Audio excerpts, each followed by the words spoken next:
There is a moment in the Bible that is so terrifying. Most churches refuse to talk about it. They skip over it. They pretend it is a metaphor.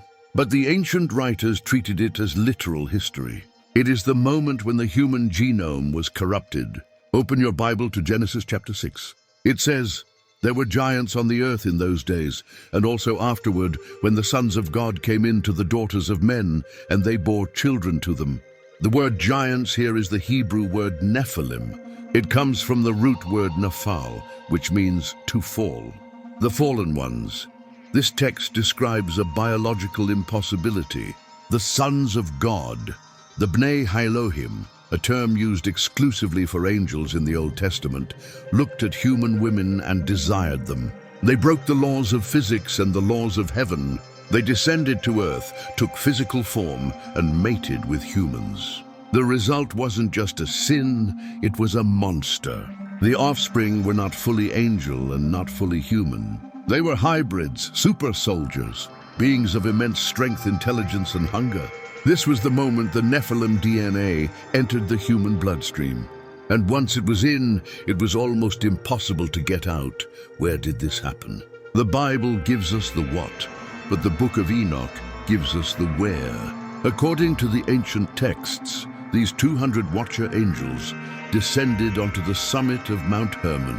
This mountain sits on the border of modern-day Syria and Lebanon. It is the ground zero of the alien invasion. The book of Enoch lists the names of their leaders: Shemihaza, Arakiel, Tamiel, Ramiel. These weren't mindless beasts, they were advanced intelligences. They made a pact on the mountain, swearing a curse upon themselves if they abandoned the plan. Their goal wasn't just lust. Many theologians believe it was a strategic military operation by Satan. The prophecy in Genesis 3 said that the seed of the woman, the Messiah, would crush the serpent's head. So the fallen angels devised a countermove: corrupt the seed. If they could pollute human DNA with demonic DNA, then a pure human Messiah could never be born. It was an attempt to genetic block the salvation of humanity. They weren't just trying to have sex, they were trying to destroy the bloodline of Jesus before it even began. The Nephilim didn't just bring giant stature, they brought forbidden technology. The book of Enoch details exactly what the fallen angels taught mankind in exchange for access to women. Azazel taught men to make swords, knives, shields, and breastplates. He taught them the secrets of metallurgy and warfare. Before this, humanity was agricultural. After this, humanity became militarized. They taught women the art of cosmetics, the beautifying of the eyelids, and the use of precious stones and dyes. This was about seduction and vanity. Other angels taught the cutting of roots, pharmaceutic sorcery, astrology, the reading of the stars, and the deception of magic. Suddenly, the ancient world exploded with advanced knowledge that they weren't ready for. Civilization leaped forward, but morals collapsed. The earth was filled with violence. The Nephilim used this technology to dominate the planet. They became the men of renown, the heroes of old, the figures we likely remember today as the Greek gods like Hercules and Zeus. But to God, they were an infection. What did these hybrids actually look like? The Bible gives us clues that suggest genetic anomalies. Later in Scripture, when we encounter their descendants, they are described as men of great stature. But there is a specific genetic marker mentioned in 2 Samuel 21:20. It describes a giant from Gath. He had 6 fingers on each hand and 6 toes on each foot, 24 in number. Polydactyly, extra digits. This is a mutation often associated with inbreeding or genetic manipulation. They were apex predators. The book of Enoch says they grew to massive heights, and when they couldn't produce enough food, they began to sin against birds, beasts, reptiles, and fish, and to devour one another's flesh and drink the blood. They were cannibals. They were vampires. They were destroying the ecosystem. The image of God in humanity was being overwritten by the image of the beast. The DNA of the human race was becoming so corrupted that God looked at the earth and decided only one solution would work. He couldn't just jail them. He had to wash the petri dish clean. Why did God decide to destroy the entire world with water? Most people think it was because humans were lying and stealing. But if you look at the Hebrew text, the problem was much deeper. It was biological. Genesis 6:12 says, all flesh had corrupted their way on the earth. The Hebrew word for corrupted, shachat, is the same word used for a ruined garment or a mutated animal. The DNA of the planet was compromised. God found only one man who was worth saving. Noah, he was the chosen. But look closely at why Noah was chosen. Genesis 6:9 says, Noah was a just man and perfect in his generations. The word perfect here is tamim. It is the exact same word used to describe a sacrificial lamb that has no physical blemishes. It implies bodily perfection. It suggests that Noah's bloodline was one of the few left that hadn't been contaminated by the Watchers. He was purely human. The flood, therefore, wasn't an act of anger. It was an act of preservation. It was chemotherapy for the planet. God had to flood the earth to drown the hybrids and save the human genome from extinction. The waters rose, the giants drowned, and the slate was wiped clean. Or so we thought. The floodwaters receded. The Ark of Noah landed. Humanity restarted. But there is a terrifying phrase in Genesis 6:4 that haunts theologians to this day. It says there were giants on the earth in those days, and also afterward. After the flood, how? If all flesh died, how did the Nephilim return? There are two theories. Theory 1, a second incursion. Another group of angels fell after the flood to replicate the experiment. Theory 2, the genetic carrier. Some believe that while Noah was pure, perhaps one of his son's wives carried a recessive Nephilim gene. The bloodline of Ham, specifically his son Canaan, becomes the epicenter of the giant clans after the flood. Regardless of how they came back, we know where they settled. They took over the promised land. When Abraham arrived in Canaan, he wasn't walking into empty land. He was walking into a nest of hybrids. The Amorites, the Emim, the Zuzim, the Zamzumim. The Bible lists these tribes, and it describes them as great and many and tall as the Anakim. The enemy was waiting. Fast forward to the time of Moses. The Israelites escape Egypt and arrive at the border of Canaan. Moses sends 12 spies to scout the land. They are gone for 40 days. When they return, 10 of the spies are shaking in terror. They bring back a report that sounds like a horror movie. They say, the land devours its inhabitants, and all the people whom we saw in it are men of great stature. They specifically mention seeing the sons of Anak there. The Anakim were a clan of fierce giants. The spies confessed, we were like grasshoppers in our own sight, and so we were in their sight. Imagine the scale. For a grown man to feel like a grasshopper next to another man, the Anakim must have been massive, likely 9 to 12 feet tall. This fear broke the spirit of Israel. They refused to enter the land.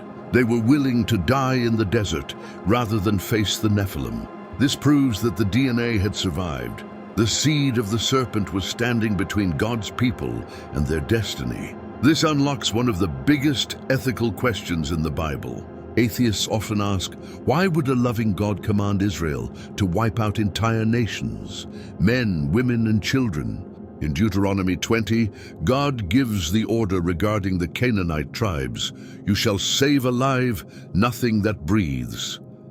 It sounds like genocide, but if you view it through the lens of the Nephilim, it wasn't genocide, it was sterilization. If these tribes were carrying the corrupted DNA of the fallen angels, they were a biological threat to the human race. If Israel intermarried with them, the Messiah could not be born. The seed of the woman would be corrupted. God wasn't being cruel, he was being a surgeon, cutting out a cancer to save the patient. The wars of Joshua, Jericho, i.e. the hill country, were a targeted strike against the hybrid bloodlines. Joshua 11:21 says Joshua cut off the Anakim from the mountains. He was hunting them down, but he didn't get them all. The Bible records that a few escaped to 3 specific cities, Gaza, Gath, and Ashdod. Gath, the future home of Goliath. The seed survived again. We all know the story of David and Goliath, but most people miss the most important detail. When David went to the brook, he didn't pick up one stone. He picked up 5. Why? Was he afraid he would miss? David was an expert marksman who could kill a lion. He wasn't planning to miss. He picked up 5 stones because Goliath wasn't alone. 2 Samuel 21 reveals that Goliath had family. It lists 4 other giants who were born to the giant in Gath. The Ishbi-Benob, his spear weighed 300 shekels of bronze. Zaph, another massive warrior. Goliath the Gittite, likely a brother or relative sharing the name. An unnamed giant, the one with the genetic mutation. David walked into that valley fully prepared to wipe out the entire bloodline. He had 1 stone for the champion and 4 backup stones for the brothers if they decided to jump in. This proves that Goliath wasn't a freak accident of nature. He was part of a clan, a tribe. The seed of the serpent was concentrating its power in the Philistine cities, trying one last time to crush the people of God. When David cut off Goliath's head, he wasn't just winning a battle, he was ending a genetic war that had started in Genesis 6. The Bible gives us a chillingly precise physical description of one of Goliath's relatives. In 2 Samuel 21:20 it says, "There was a man of great stature who had 6 fingers on each hand and 6 toes on each foot, 24 in number, and he also was born to the giant." This condition, polydactyly, is a real medical phenomenon. It is often a sign of inbreeding or genetic abnormality. Why would the Bible record the exact number of his toes? To tell us that this wasn't just a big guy, this was a mutant. In ancient Near Eastern culture, these physical traits were often associated with the supernatural or the demonic. This giant taunted Israel just like his brother. But David's nephew, Jonathan, son of Shimeah, struck him down. The text concludes, "These 4 were born to the giant in Gath and fell by the hand of David and by the hand of his servants." This confirms that David's mighty men were essentially giant hunters. They were a special forces unit dedicated to eradicating the last traces of the Nephilim from the land. Before David, there was another giant king who ruled the territory of Bashan, the very region near Mount Hermon where the angels first fell. His name was Og. Deuteronomy 3:11 calls him the remnant of the giants, Rephaim. The Bible gives us the dimensions of his bed, or sarcophagus, as proof of his size. Indeed, his bedstead was an iron bedstead. 9 cubits is its length and 4 cubits its width. A standard cubit is about 18 inches. That makes his bed 13.5 feet long and 6 feet wide. Why was it made of iron? Because a wooden bed would likely crush under his immense weight. King Og was a monster of a man, ruling over a kingdom of 60 fortified cities with high walls and gates of bronze. When Moses and the Israelites defeated Og, it was a victory over the supernatural. It was a reclaiming of the ground zero territory. Bashan became known as the place of the serpent in ancient texts. By killing Og, Moses cleared the northern flank for the invasion of the Promised Land. The last guardian of the north was gone. We have talked about the offspring, the Nephilim. But what happened to the parents? What happened to the 200 angels who rebelled on Mount Hermon? They are not roaming the earth. They are not the demons that Jesus cast out. Those are believed to be the disembodied spirits of the dead Nephilim. The original Watchers are in maximum security prison. The New Testament confirms this in 2 places. 2 Peter 2:4, for if God did not spare the angels who sinned, but cast them down to Tartarus and delivered them into chains of darkness to be reserved for judgment. Jude 1:6, and the angels who did not keep their proper domain, but left their own abode, he has reserved in everlasting chains under darkness for the judgment of the great day. The word Tartarus is Greek. In mythology, it was the deepest pit of the underworld, far below Hades, where the Titans were imprisoned. Peter uses this specific word to describe their location. They are bound, they are waiting, but the book of Revelation hints at a terrifying future event.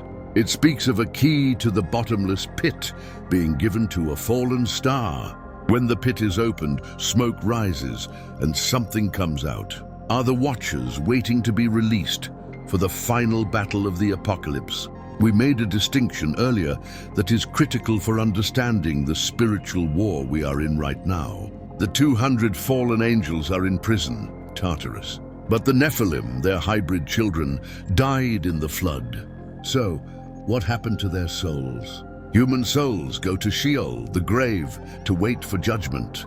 Angelic spirits belong to the heavenly realm, but a hybrid, a creature that was never meant to exist, where does it go? According to the Book of Enoch and early church fathers, when the physical bodies of the giants drowned in the flood, their spirits were released. They were earthbound. They could not ascend to heaven, and they were not fully human to rest in the grave. These disembodied spirits became what we call demons. This explains why demons in the New Testament are desperate to possess a body. Remember the legion of demons that begged Jesus, "Do not send us into the abyss." They begged to enter a herd of pigs. Why? Because they are the spirits of the Nephilim. They crave the physical sensation of a body, the body they lost in the flood. They are still here, roaming the earth, looking for a host. The giants are dead, but their ghosts are haunting us. Jesus gave us a specific warning about the end times in Matthew 24. He said, "But as the days of Noah were, so also will the coming of the Son of Man be." Most pastors teach that this just means people will be eating and drinking and ignoring God. And that is true, but look deeper. What was the defining characteristic of the days of Noah? Genetic contamination. The sons of God took wives of the daughters of men. If the end times are going to be like the days of Noah, does that mean we will see a return of the hybrids? A return of genetic manipulation? Look at our world today. We are splicing genes. We are mixing human DNA with animal DNA in labs. We are striving for transhumanism, merging man with machine to become immortal. We are trying to upgrade the human operating system. We are doing exactly what the Watchers taught us to do on Mount Hermon. We are trying to become gods. The technology has changed, but the spirit is exactly the same. The days of Noah are not coming, they are here. In the last 70 years, a new phenomenon has swept the globe. UFOs, alien abductions, beings descending from the sky. The world calls them extraterrestrials. They say they are our space brothers, coming to help us evolve. But look at their behavior. They don't land on the White House lawn. They operate in the shadows. They paralyze people in their sleep. They are obsessed with reproductive biology and genetics. Does that sound familiar? It fits the description of the Watchers perfectly. What if aliens are just the modern camouflage for the fallen angels? What if the great deception that the Bible speaks of is the return of these entities, posing as saviors from the stars? If the Nephilim return, they won't look like the giants of old with swords. They will look like advanced beings with technology, and the world, desperate for a savior, will welcome them. We must be careful. Just because it comes from the sky doesn't mean it comes from God. The Bible is not just a collection of random stories. It is the history of a seed war. In Genesis, the serpent tried to corrupt the seed of the woman. In the days of Noah, they tried to pollute the human DNA. In the days of David, they tried to wipe out Israel with giants. And in the book of Revelation, the dragon tries one last time to devour the child. We have traced the bloodline from the snows of Mount Hermon to the deserts of Canaan. The physical giants are gone, their bones are dust. But the war for the human genome and the human soul is raging louder than ever. Your DNA is sacred. It is the code God wrote. Protect it. We have uncovered the lost books. We have walked through the Garden of Eden. We have exposed the kings of Israel. And now we have stared into the face of the Nephilim. But there is one final mystery we haven't touched. A mystery hidden in the stars themselves. Next time we look up, subscribe to the 67th book, The Truth is Watching.